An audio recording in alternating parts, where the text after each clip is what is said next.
चलिए, very very good mornings. आज की सेशन की शुरुआत किया जाए। आज है 6 मई है और 6 मई के महत्वपूर्ण सेशन को लेके मैं अजीत मेहता सर आपके पास आ गया हूँ। और ये आप करंट अफेयर्स की इम्पोर्टेंस के जानते हो। एज यूजुअली हमारे सेशन 8:30 बजे आपको देखने को मिलेगी, रेगुलर मिलेगी, तो कभी देखना ना भूलिएगा। और यह सेशन जो है आज की ताज़ा करंट अफेयर्स के साथ साथ आपको मैं बता दूं कि जो round the year top important questions होते हैं उनके साथ ही हमारा सेशन होता है, ताकि पीछे की बातों को भी आपको याद दिलाया जाए और आज की करंट अफेयर्स भी एक साथ लिया जाए। और डियर, कभी ये मत याद रखना कि करंट अफेयर्स एक दिन, 2 दिन, 3 दिन, 4 दिन, 5 दिन में हो जाती है। याद रखना कि करंट अफेयर्स एक रेगुलर फैशंस है, तो आप लोग अपने आप को रेगुलर फैशंस के रूप में ढाल लो और ठीक आप समय जो है 8:30 में आप अपने आप को प्रेजेंट करो, so that you are eligible to crack the examination. जो एग्जामिनेशन आने वाले हैं उनको आप क्रैक कर पाओ, आराम से क्रैक कर पाओ। चलिए सेशन की शुरुआत करते हैं और अब फटाफट जुड़ने का प्रयास करें। जो लोग लाइव आना चाहते हैं फटाफट लाइव आ जाएं। ओके, फटाफट फटाफट we are going to start sessions. फटाफट।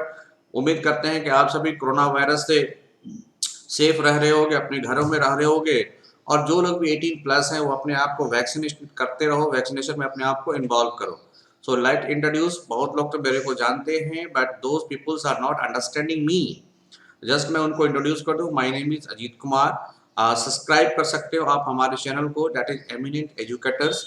It is an Telegram as well as the YouTube boards. तो आप यूट्यूब पे भी सब्सक्राइब करोगे हमारे चैनल्स को, तो आप यूट्यूब पे करने के लिए आप जैसे यूट्यूब पे जाते हो तो यूट्यूब में सर्च करना eminent educator. You can search like that, eminent educator. Okay, eminent educator by Ajit sir, by Ajit Mehta sir. तो अजीत मेहता सर से सेलेक्ट करोगे, सब्सक्राइब करोगे, अपने आप आपको चैनल मिल जाएगी और काइंडली उसे सब्सक्राइब कर लेना। ओके, चलिए सेशन की शुरुआत करते हैं। आप टेलीग्राम पे आ सकते हो। Okay, you talk to us Telegram like eminent educator. Download the Telegram apps को आप डाउनलोड्स करो, type in the URLs and click on to join to approach me. आप मेरे को अप्रोच कर सकते हैं और आप किसी भी प्रकार के पीडीएफ को डाउनलोड करते हैं, हमारे जो सेशंस के पीडीएफ होंगे आपको टेलीग्राम पे मिल जाएंगे। It is available over telegrams. So your best teacher is your last mistakes.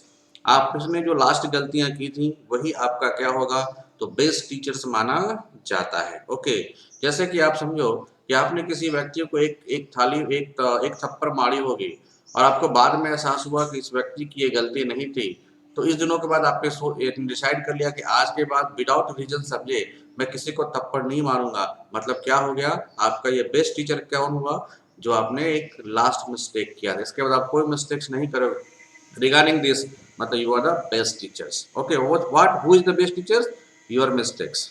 आइए, the government of India has so far provided more than 17.02 crore vaccines doses to state and UTs free of cost।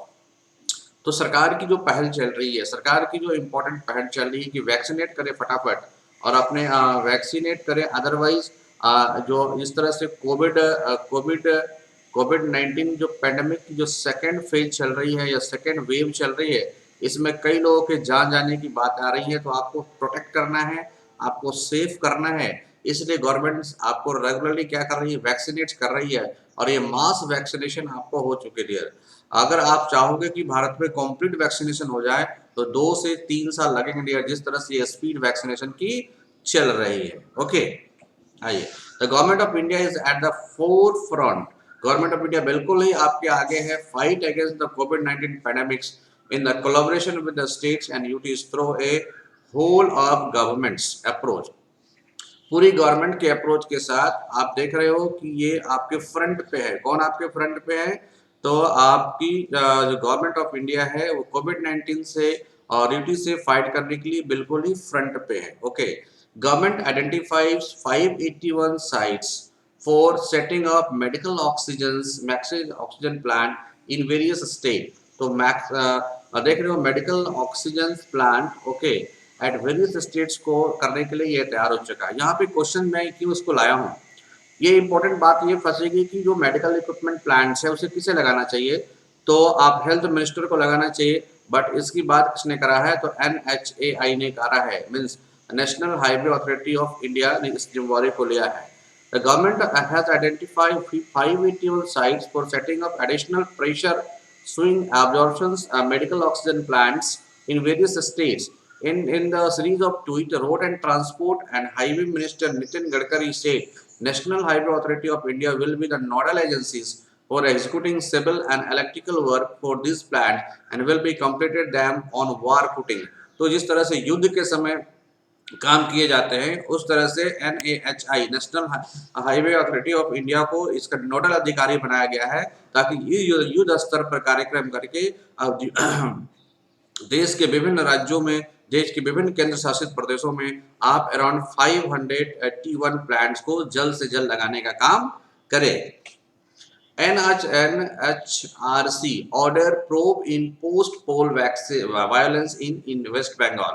जिस तरह से आपने देखा कि waste Bengal में TMC की victim के वजह से टीएमसी की जो इन्होंने जीता है, रिकॉर्ड जीत को दर्ज किया है, इसकी वजह से टीएमसी की मनोबल बढ़ी है और इनकी जो मेंटलिटीज है, इनके आधार पर अब देखा जा रहा है कि कई बीजेपी कार्यकर्ता को जो है हडल्स किया जा रहा है। तो इसको लेके जो है एनएचआरसी ने, ह्यूमन राइट्स ने एक संज्ञान लिया है, कॉग्निजेंस लिया है कि वास्तव में वहाँ वायलेंस हो रही है और जो वुमेन्स की डिग्निटीज है उनको लॉस्ट किया जा रहा है। अब NHRC, national human rights commission has take cognizance to the post poll violence in the West Bengal and order investigation, और इन्होंने इन्वेस्टिगेशन का ऑर्डर दे दिया है। Citing various media report in this regard, the commission said the political workers allegedly clashed with each other's party office were torched down, some homes were ransacked, कुछ घरों को आग लगा दिया गया, पार्टी ऑफिस को डिस्ट्रक्ट कर दिया गया है। आप देख रहे हो वर्कर्स को एलिगली क्लैश किया जा रहा है। तो कहीं ना कहीं लगता है कि वो जो लोग हैं, क्योंकि डेमोक्रेसी में सभी को अपनी पार्टी चुनने का अधिकार है, आप उसको फोर्स नहीं कर सकते हो और इसके लिए किसी भी हिंसा का सहारा नहीं ले सकते हो। अगर आपने ऐसा किया है तो आप पनिशमेंट के हकदार हैं, क्योंकि आपका कहीं ना कहीं अपनी एक डिजिग्निटी है, इस डिजिग्निटी को लॉस्ट किया जा रहा है, डिजिग्निटी को डिस्ट्रक्ट किया जा रहा है। आपके घरों में जबरदस्ती लोग घुस रहे हैं, आपको मार रहे हैं, वुमेन्स के साथ इलीगल्स वर्क्स किए जा रहे हैं। This all are the anti humans activities. इसके लिए नेशनल ह्यूमन राइट्स ने संज्ञान लिया है। अब बात करते हैं कि नेशनल ह्यूमन राइट्स कमीशन जो है एक क्या है। ये एक रिस्पॉन्सिबल्स है, एक रिस्पॉन्सिबल्स बॉडीज है, और ये क्या करता है, protect and promotion of human rights, तो मानव अधिकार का संरक्षण करता है एंड प्रोटेक्शंस करता है। Defined by the act as the right relating to the life, liberty, equality and dignity of individuals granted by constitutions or embodied in the international covenants and enforceable by the courts। Okay, अब national human rights commission का जो heads होता है वो कौन होता है, तो रिटायर्ड चीफ जस्टिस। हेड कौन होता है, retired chief justice of India होते हैं, जिनको ह्यूमन राइट्स कमीशन का हेड्स बनाया जाता है। इनके साथ ही स्टेट्स ह्यूमन राइट्स कमीशन होते हैं, नॉर्मली इनके हाई कोर्ट के चीफ जस्टिस होते हैं। और इस ह्यूमन राइट्स कमीशन को किस एक्ट के कारण, तो 1993 एक्ट के तहत इसे प्रोपोगेट किया जाता है। आइए, PM Modi and PM of UK Boris Johnson held A virtual meetings. देख रहे हो जिस तरह से कोविड पैंडेमिक चल रहा है, इस दौरान में इन दोनों देशों के बीच में, इन दोनों देशों के राष्ट्र अध्यक्ष के बीच में एक तरह का, अगर किस तरह का कंडेम्स हो रहा है, किसी तरह का वर्चुअल समिट्स हो रहे हैं, तो definitely it is important and enjoy. और इन्होंने कहा है UK enjoy long standing friendship and share strategic partnership with the India and commitment to democracy, fundamental freedoms and rules of law, a strong complementaries and growing convergence। इसके लिए इन्होंने क्या किया है, स्ट्रॉन्ग कमिटमेंट करा है। आइए, cabinet approved strategic disinvestment and transfer of management control in IDBI bank. तो कैबिनेट ने कैबिनेट ने अप्रूव करा है, कैबिनेट ने अप्रूव करा है, क्या अप्रूव करा है, strategic cabinet approve strategic disinvestment and transfer of funds management to control the IDBI bank limited. Mean सरकार ने आईडीबीआई बैंकों का डिसइन्वेस्टमेंट करने का प्लान करा है। ये डिसइन्वेस्टमेंट होता क्या है? बेसिकली देखो कि मान लो ये कंपनी एक्स है और ये गवर्नमेंट ऑफ इंडिया है, तो गवर्नमेंट ऑफ इंडिया को अपने पब्लिक एक्सपेंडिचर के लिए फंड की जरूरत पड़ती है। तो इस फंड के लिए गवर्नमेंट ऑफ इंडिया क्या कर रहा है?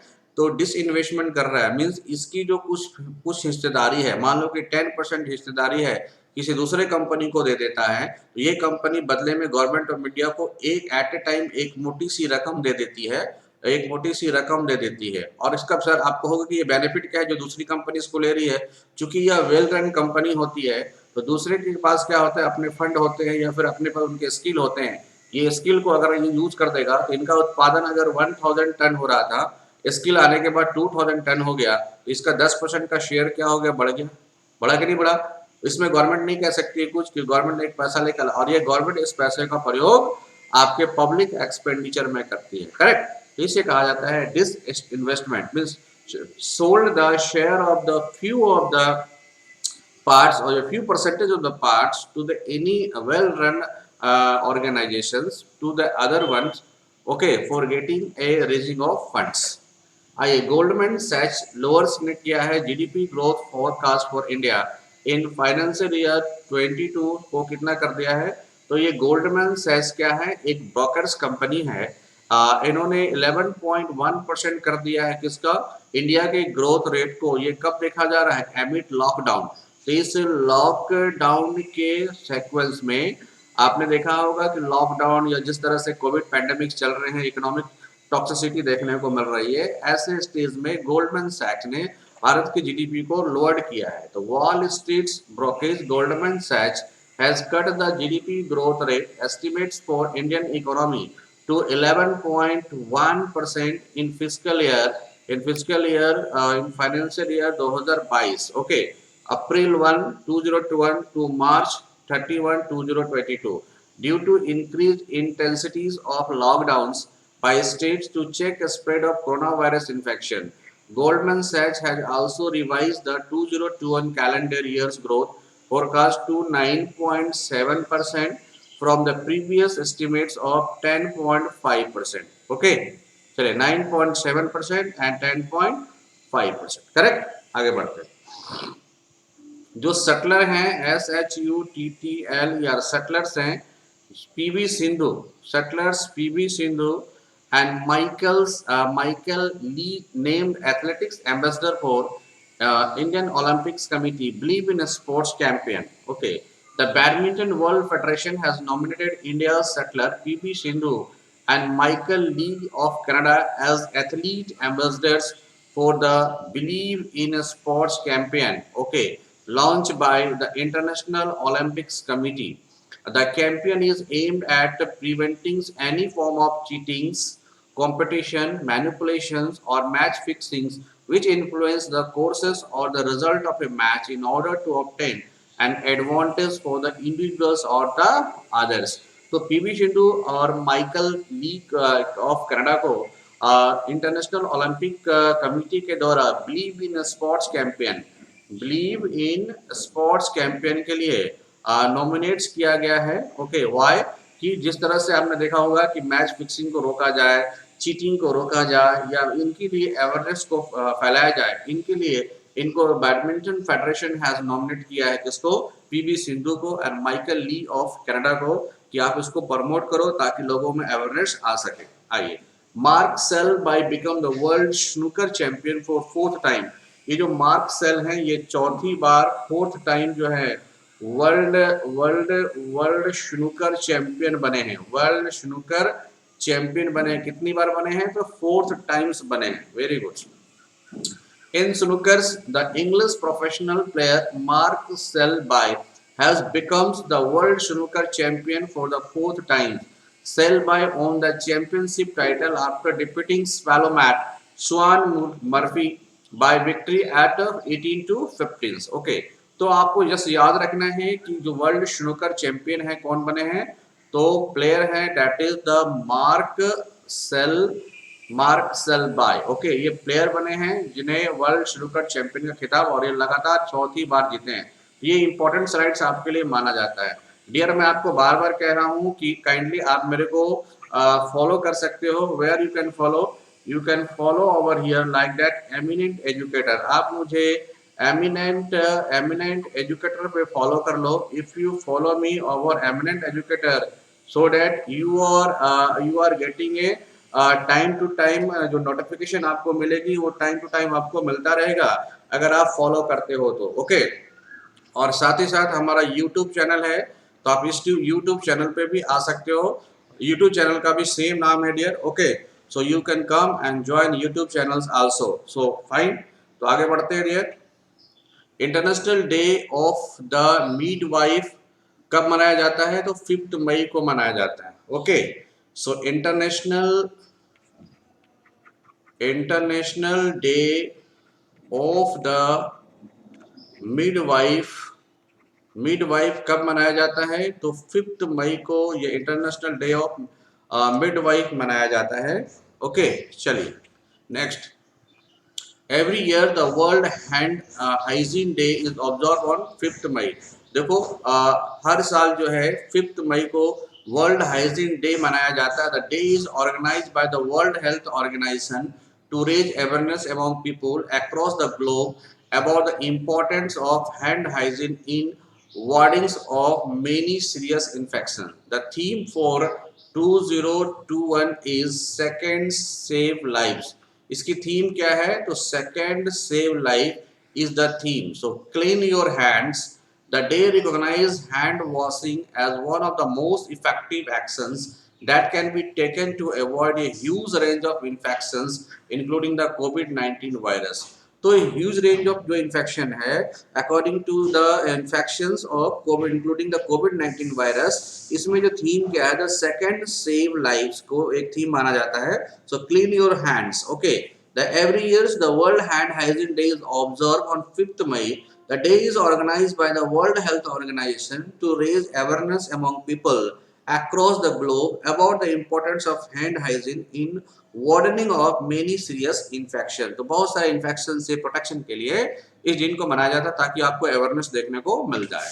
आइए, ममता बनर्जी ने फिर से 3rd टाइम्स जो है चीफ मिनिस्टर का पद को ग्रहण किया है वेस्ट बंगाल के अंदर। कोविड-19 की टेस्टिंग जो है आईसीएमआर ने इश्यूज किया है some guideline, all you need to know, जिसको आपको जानना चाहिए। The Indian Council of Medical Research on 4th May to issued fresh guideline for COVID-19 testings as laboratories are facing difficulties to fulfill the expected testing target. जो expected testing target है उसको fulfill किया जा सके। Staff being, क्योंकि इनके बहुत सारे स्टाफ्स हैं वो कोविड-19 से ग्रसित हैं, तो इन्होंने कहा है कि जो अवॉइड करे सभी लोगों को आरटी-पीसीआर टेस्ट को करने की, क्योंकि जिन लोगों को सीरियस इश्यूज दिख रहे हैं उनका ही आरटी-पीसीआर टेस्ट करना चाहिए, बाकी लोगों का आरटी-पीसीआर टेस्ट नहीं करना चाहिए। Okay, RBI governor announce new measures to tackle कोविड-19 पेंडेमिक्स गेट।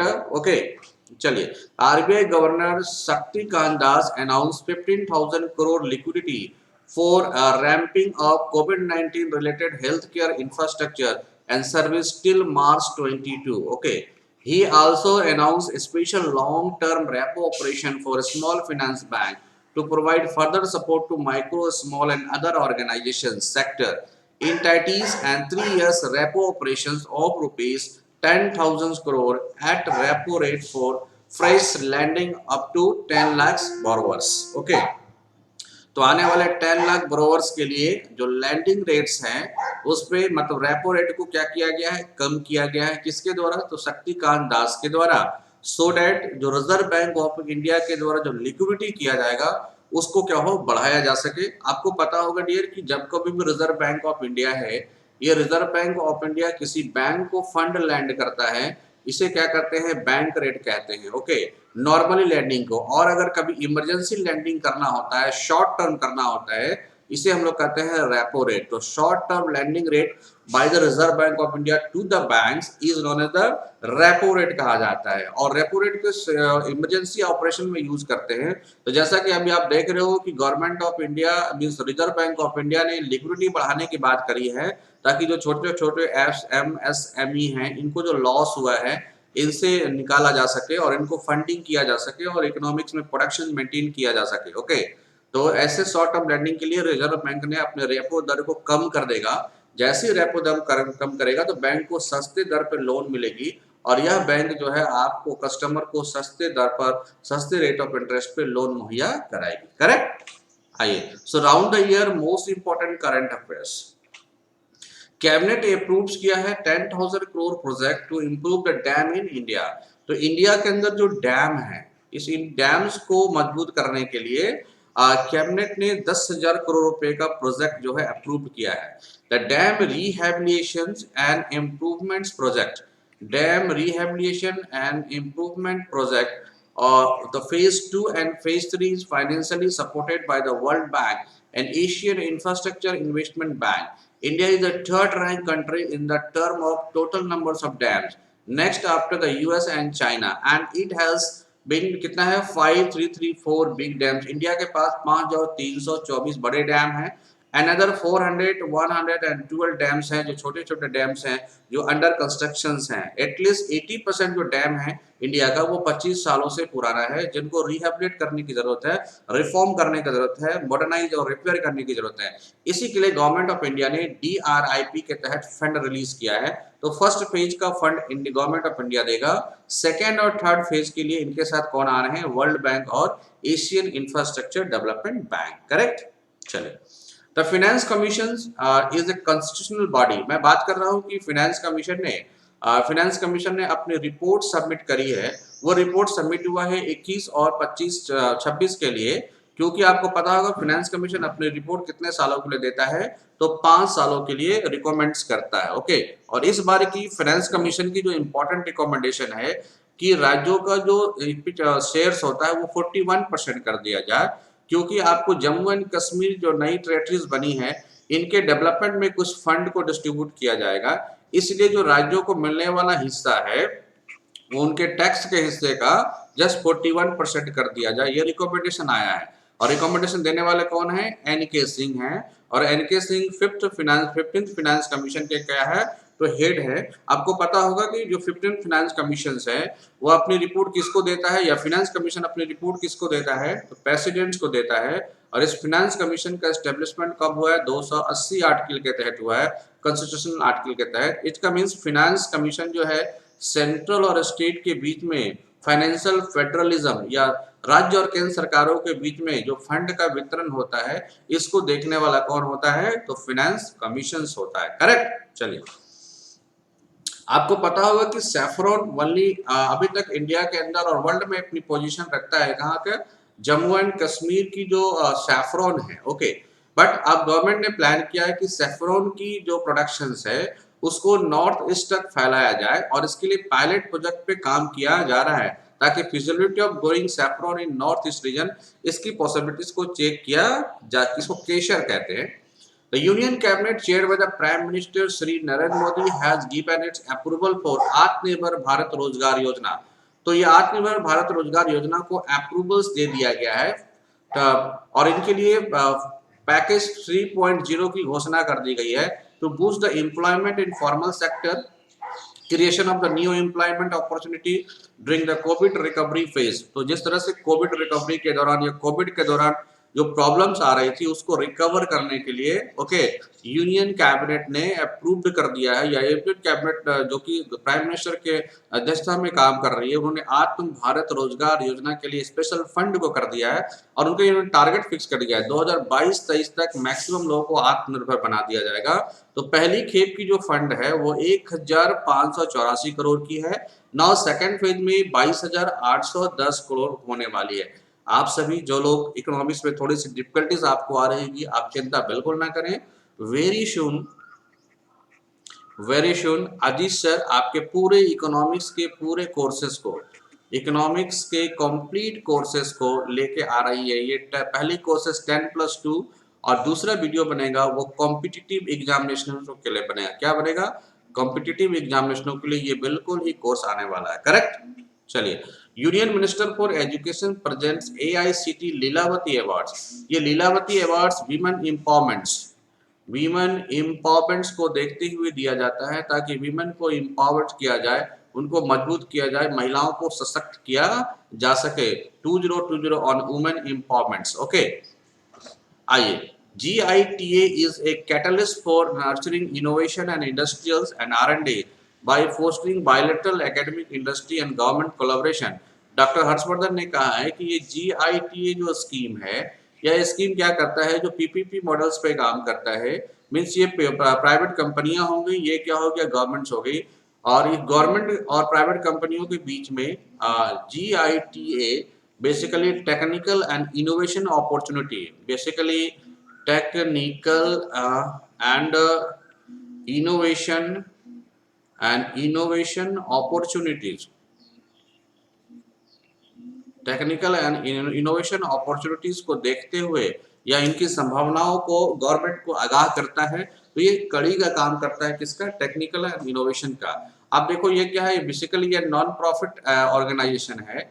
इनको जो सेट किया गया सेक्शन 25 के पब्लिक प्राइवेट पार्टनरशिप कंपनी की तरफ से इसको सेटल किया गया, और कन्फेडरेशन ऑफ इंडस्ट्रियल इंडिया, इनकी इसमें होल्डिंग कितनी है, जीआईटी में 51% है, और बाकी गवर्नमेंट की होल्डिंग कितनी है, तो 49% है। यू कैन से अगर इसकी होल्डिंग मैक्सिमम किनकी है, तो प्राइवेट्स की है, तो so it is a privates company but taken care by the government also, because यह आपकी इकोनॉमी के innovation, technology evolution across the globe and connecting among technology developers providers, okay, commercialization funding last page of technology development that connects the market and development of technology solutions। तो किस तरह से market and technology solutions को ये बढ़ावा देगा, इसके लिए ये कोरिलेशन का काम करता है कौन, GITA।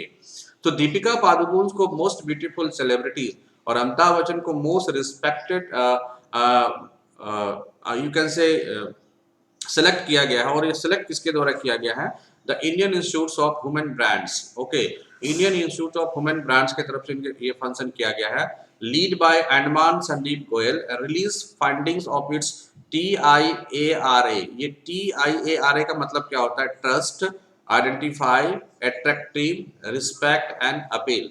तो इन 5 फैक्टरों को लेकर 1 2 3 4 5 फैक्टरों को लेके कई लोगों में ट्रायल किया गया। उस ट्रायल में दीपिका पादुकोण को मोस्ट ब्यूटीफुल और अमिताभ बच्चन को मोस्ट रिस्पेक्टेड और मोस्ट अट्रैक्टिव अगर बात करोगे तो अक्षय कुमार को बनाया गया है। करेक्ट। चलिए आगे बढ़ते डियर। सो आप सभी को सुरक्षित रहें, घर में रहो, सुरक्षित रहो, अपनी पढ़ाई को जारी रखो। मैं आपके साथ हूं और फटाफट लेके आ रहा हूं इकोनॉमिक्स की क्लासेस को, economics classes for 10+2, economics classes for all competitive examinations, all competitive examination. आप देख रहे हो कि जिस तरह से बैंकिंग के अंदर वैकेंसी आई हैं, इस बैंकिंग की प्रिपरेशन वाले बंदों को, जो लोग बैंकिंग की प्रिपरेशन कर रहे हैं, इंडियन इकोनॉमिक्स की प्रिपरेशन कर रहे हैं, जो लोग JPSC की प्रिपरेशन कर रहे हैं, तो इन सबों के लिए मैं इकोनॉमिक्स के क्लासेस को लेके आया हूँ। तो पहली क्लासेस हमारी आएगी economics classes for JPSC। Okay, इनके एक एक टॉपिक्स को मैं डील करूंगा, फाइन, सो डैट कि आपको एग्जामिनेशनों में किसी भी प्रकार का इनकन्वीनियंट ना हो। बस आपको करना क्या है, हमारा जो यूट्यूब चैनल है दैट इज एमिनेंट एजुकेटर, आप काइंडली इसको क्या करो, लॉग इन करते रहो, इसे सब्सक्राइब कर लो, सो डैट आपका एक भी लेक्चर ना छूटे। So thank you, kindly subscribe eminent educators, okay, for the futures, okay, and join our Telegram group for latest update on our upcoming videos. हमारा जो टेलीग्राम है वो भी एमिनेंट एजुकेटर है। उम्मीद करते हैं आपको क्लासेस अच्छी लगी होगी और समय से जुड़ने का प्रयास करें। 8:30 जो हमारा टाइम है वो करंट अफेयर्स का टाइम है, एज यूजुअल आपको हमेशा मिला करेगा। Thank you.